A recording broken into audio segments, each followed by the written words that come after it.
Hello everyone, आप सब कैसे हो? आई होप कि आप सब ठीक ही होंगे। तो पड़ोसी के बच्चे आ गए थे डंडों के साथ हमारे घर पे। हमने बोला ये डंडे लेके कहाँ जा रहे हो? तो बोलने लगे तुम भी आओ हमारे साथ। हमने बोला हम तो नहीं आएंगे। तो उन्होंने डंडे उठाए और वो खुद ही अकेले ही जाने लगे थे, लेकिन इनको अकेले तो जाने नहीं दे सकते थे, इसलिए हम भी इनके पीछे पीछे चल दिए थे। रास्ते में मिली थी ये वाली बेरी, जिसके ऊपर बहुत ज़्यादा बेल लगे हुए थे, कुछ कच्चे थे और कुछ पक्के भी थे। तो इन्होंने तो आते ही अपने डंडों की बारिश कर दी थी बेरी के ऊपर। जो पक्के थे वो तो गिरना ही थे, लेकिन जो कच्चे थे वो भी इन्होंने गिरा दिए। मैंने बोला कि कुछ कल के लिए भी छोड़ दो, सब आज ही बेर तोड़ ही ले जाओगे।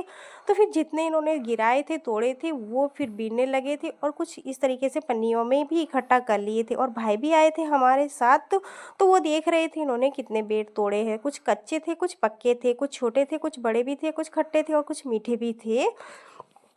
तो इतने सारे बेर इन्होंने तोड़ लिया था। तो हम बोलने लगे चलो अब घर चलते। और देखो इनका मन तो अभी भी नहीं भरा था, और ये देखो घर जाने का तो बिल्कुल भी मन नहीं कर रहे थे। फिर इनको हमने आगे किया और फिर निकल लिए थे घर की तरफ। घर आने के बाद बेरों को अच्छी तरीके से पानी में धुल लिया था। धोने के बाद ये छुरी लेके बैठ गए थे काटने के लिए। मैंने बोला क्या सब्जी बनाओगे इसकी? तो बोलने लगे सब्जी तो हम नहीं बनाएंगे, बस तुम देखते जाओ कि हम इसका क्या बनाएंगे। तो ये देखिए बेर को काट लिया था, गुठली गुठली अलग कर ली थी, और इन्होंने तो भाई को भी अपने साथ शामिल कर लिया था। भाई भी इनके साथ बच्चे बन गए थे। फिर इसके अंदर कुछ नमक मिलाया और पता नहीं क्या क्या इसके अंदर डाल के क्या बना रहे थे। फिर थोड़ा चाट मसाला भी डाला, फिर पिसे हुए धनिए भी डाले इसके अंदर, फिर थोड़ी सी मिर्ची भी डाली। अब लास्ट में बारी थी सरसों का कच्चा तेल डालने की, वो भी इन्होंने डाल दिया था। समझ में नहीं आ रहा था कि ये क्या बनाने वाले हैं।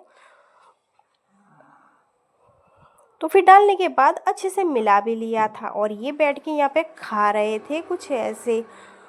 और जो हमारी बतकी थी वो भी अपने चूज़ों के साथ इनके आके खड़ी हो गई थी। और ये देखो इन्होंने बतकी को भी डाला, लेकिन बतकी को तो कुछ अलग ही लग रहा था, इसलिए उसने तो अपनी चोंच को भी नहीं अड़ाया और यहाँ पे मज़े से खा रहे थे।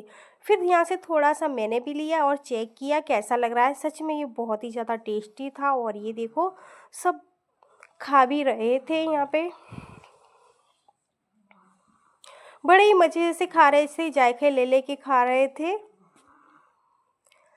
फिर मैंने बोला थोड़ा घर के लिए भी लेके जाना। तो बोलने लगे हमने घर जाके बनाएंगे अपने, हमने थोड़े से बेर बचा लिए हैं।